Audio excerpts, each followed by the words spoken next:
क्या चीनी सैनिक भारतीय सीमा के अंदर आ चुके हैं? क्या भारत के सिर्फ 20 ही सैनिक मारे गए हैं? मारे गए सैनिकों की सही संख्या सरकार क्यों नहीं बताती? भारत सरकार ये बताती क्यों नहीं कि उसके सैनिकों को चाइना ने बंधक बना रखा है? प्रधानमंत्री, रक्षा मंत्री और गृह मंत्री के बयानों के बीच इतना अंतर क्यों है? क्या ये लोग झूठ बोल रहे हैं? हमारी सरकार आखिर क्या छुपा रही है? बहुत तेरे सवाल, लेकिन जवाब से पहले 1 मिनट का एक कहानी सुनिए। फॉल्कलैंड आइलैंड को जीतने के लिए 1982 में अर्जेंटीना के राष्ट्रपति लियोपोल्डो ने ब्रिटेन से युद्ध छेड़ दिया। तब ब्रिटेन के हालात अच्छे नहीं हुआ करते थे। इस युद्ध में एक छोटा सा देश अर्जेंटीना एक के बाद एक ब्रिटेन के 6 युद्धपोतों को तबाह कर दिया। पूरे ब्रिटेन पर बमबारी हो रही थी। ब्रिटेन के सैनिक भारी संख्या में मारे जा रहे थे। ऐसा लग रहा था कि 2 या 3 सप्ताह की लड़ाई में अर्जेंटीना ब्रिटेन से युद्ध जीत जाएगा। उस समय ब्रिटेन के प्रधानमंत्री हुआ करती थी मार्गरेट थैचर। मार्गरेट के लिए यह युद्ध जीतना उनके जीने मरने का सवाल जैसा था। वो किसी भी हाल में इस युद्ध को जीतना चाहती थी, क्योंकि सवाल ब्रिटेन की अंतर्राष्ट्रीय छवि का था। लेकिन अर्जेंटीना से पार पाना वाकई बहुत मुश्किल हो रहा था। अर्जेंटीना की सबसे बड़ी ताकत थी उसका युद्धपोत ARA जनरल बेलग्रानो। ये युद्धपोत ब्रिटेन की सेना पर कहर बनकर बरस रहा था। दरअसल ब्रिटेन की सेना की सबसे बड़ी परेशानी ये थी कि ARA जनरल बेलग्रानो किस लोकेशन से मिसाइल छोड़ रहा था, ये ब्रिटेन की सेना को पता नहीं चल रहा था।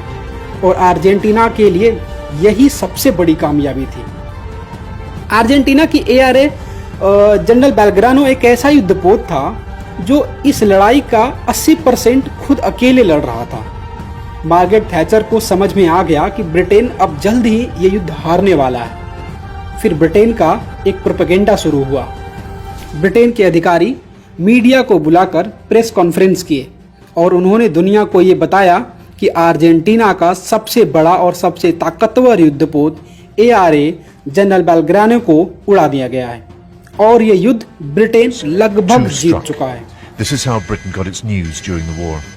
The Argentinian cruiser General Belgrano was hit by torpedoes fired from a British submarine. जब ये खबर अर्जेंटीना पहुंची तो अर्जेंटीना के विपक्ष राष्ट्रपति लियोपोल्डो से सवाल करने लगी कि अगर आप ये युद्ध हार चुके हैं तो हमें झूठा दिलासा क्यों दिला रहे हैं कि हम जीतने वाले हैं। राष्ट्रपति लियोपोल्डो और अर्जेंटीना की सेना ये बार बार इनकार करते रहे कि उनका युद्धपोत को कोई नुकसान हुआ है, लेकिन विपक्ष और वहाँ की मीडिया हंगामा खड़ा कर दिया। जगह जगह राष्ट्रपति लियोपोल्डो के खिलाफ प्रदर्शन होने लगे। अखबारों में बड़े बड़े आर्टिकल लिखे जाने लगे। विरोध इस कदर बढ़ा कि उनकी ही जनता उनके ही खिलाफ सड़कों पे आ गई। आखिरकार सेना और सरकार दबाव में आ गई और दबाव में आते ही राष्ट्रपति लियोपोल्डो ने अपने सबसे बड़े और सबसे ताकतवर युद्धपोत ARA जनरल बेलग्रानो की सही जानकारी युद्धपोत की इन तैयारियों के साथ है और किस लोकेशन पर है ये बता दिया।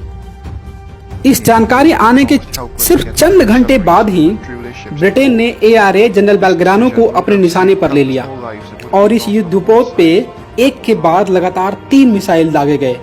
चंद मिनट में ही यह युद्धपोत तबाह हो गया। युद्धपोत पर तैनात करीब 600 जवान बेमौत मारे गए। अर्जेंटीना ये लड़ाई हार चुका था और ब्रिटेन ये हारी हुई लड़ाई जीत चुकी थी। जरा समझिए प्रोपेगेंडा वार का मतलब क्या होता है।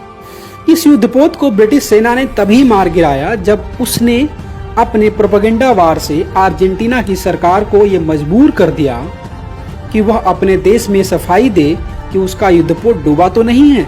अगर सही सलामत है तो किस जगह पे है, जहाज का सही लोकेशन क्या है। युद्ध के समय प्रोपेगेंडा वार भी देश की जरूरत होती है। ये भारत के लोग कब समझ पाएंगे। भारतीय सेना का मनोबल गिराने वाली खबर, चीन का मनोबल बढ़ाने वाली खबर जैसे ही आती है उसको आप आगे मत बढ़ाइए, अपने पास रखिए। अगर किसी सोशल मीडिया के प्लेटफॉर्म पे एक खबर आपको दिखती है तो उसे रिपोर्ट करिए। युद्ध के समय में सरकार और सेना से सवाल नहीं पूछे जाते। चाहे सरकार बीजेपी की हो या कांग्रेस की, सवाल पूछने के और भी मौके आएंगे। उम्मीद करते हैं इस वीडियो को उन लोगों के पास आप पहुंचा देंगे जिन्हें इनकी ज़रूरत है। जय हिंद, जय भारत।